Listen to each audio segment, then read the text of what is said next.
Hi all.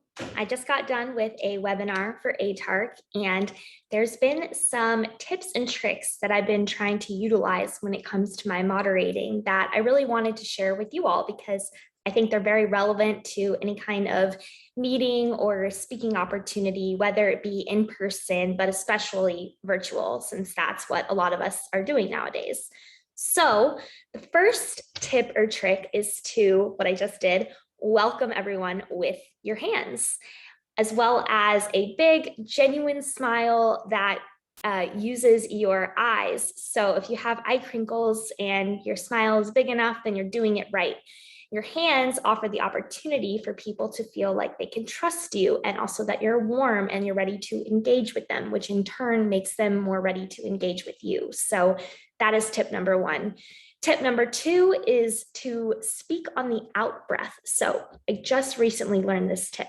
Instead of saying, "Hi, welcome to the webinar," if you say, "Hello, welcome to the webinar," this is a more confident speaking tone. So that's something that I am working on as well. But if you speak on the out breath, you're more likely to come across as more confident and competent with regards to whatever it is that you're sharing. And there's some sort of statistic like people decide within the first 3 seconds of whatever it is you're about to talk about whether this person is confident or competent. So it's really important to up top be able to come across as a confident and competent speaker.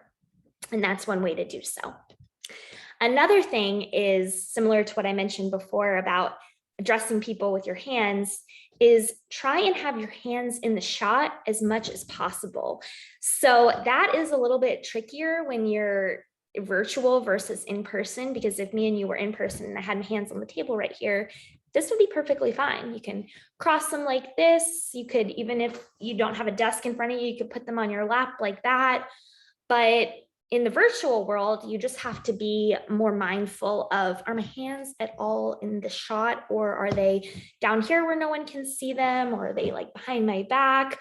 Whatever the case may be, it's better to just always have your hands exposed. And there's a whole science behind this. I won't get into that, but basically it instills trust. If you can see someone's hand, you're more likely to trust and believe them. And if you're in a leadership position, for example, people want to be able to trust their leaders. So always have your hands exposed definitely when greeting people, and also throughout the conversation, do whatever you can to make sure your hands are engaged in the photo. And I'm probably gonna have to adjust my camera and my laptop at some point so that I have just a little bit of a better body hand shot going on, but this is what I'm working with right now. Another tip, take up as much room as possible, whether you are in a meeting or if you are on a screen. You don't want to be crouched, you don't want to be hidden, you don't want to be making yourself small. If you want to come across as a confident and competent leader and speaker, take up as much room as you can. Open up your chest, pull your shoulders back, make your hands out here, whatever the case is. This is how, if you conduct yourself in any sort of scenario, you are going to come across as a much more confident speaker.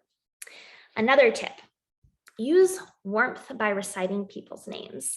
So there is a little trick you can do because, believe it or not, everybody loves to hear the sound of their name. It makes them feel special.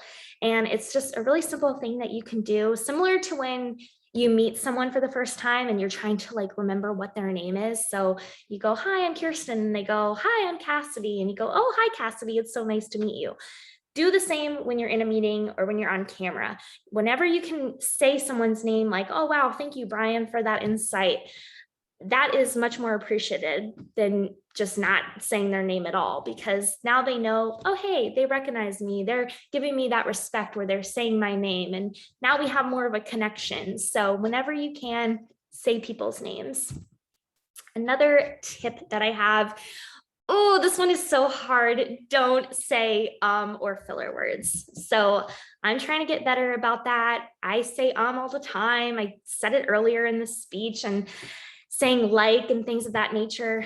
Basically anything that is not necessary for the communication that you're trying to get across, nix those words. And that is really hard to do, but it's something that we need to constantly be training ourselves up on, because you come across much more confident and competent when you don't use words such as like or um. Another key tip I have is, of course, be aware of your background and what's going on over here. So if it's messy, if the lighting is terrible, if you've got just all kinds of garbage in the background, people aren't going to take you that seriously when you get on your Zoom meetings. So make sure that whatever the case may be, it doesn't need to be super elaborate or anything, but it just looks clean and organized. And if you have a little piece of art, that might be interesting to look at, or if you've got like a little plant, whatever the case may be, make it your own. Be free to be as creative as you like. I love it when I see people with all their books. And if I recognize a book title, I'm like, oh, I've read that book before. That's always a fun little conversation starter. But ultimately, you just want to make sure that if you are in a bedroom, your bed is made, or whatever the case may be, but be aware of your background. And then lastly is look directly into the camera whenever possible. So this is something that I'm also working on as well. But a little tip I know you can do is you can remove the self view on your camera when you are on a webinar or in a meeting, so that you're not constantly looking at yourself and like playing with your hair or fidgeting with your clothes.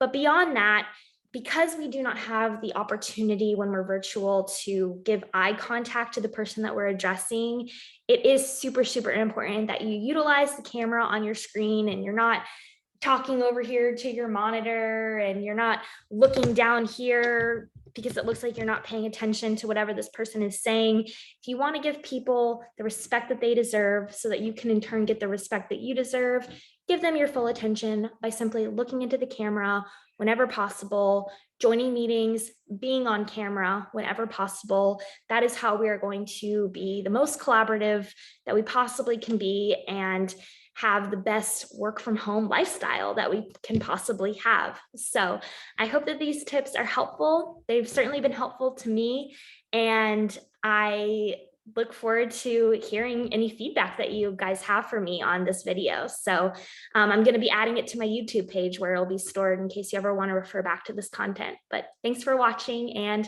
hope everyone has a great rest of their day. Bye.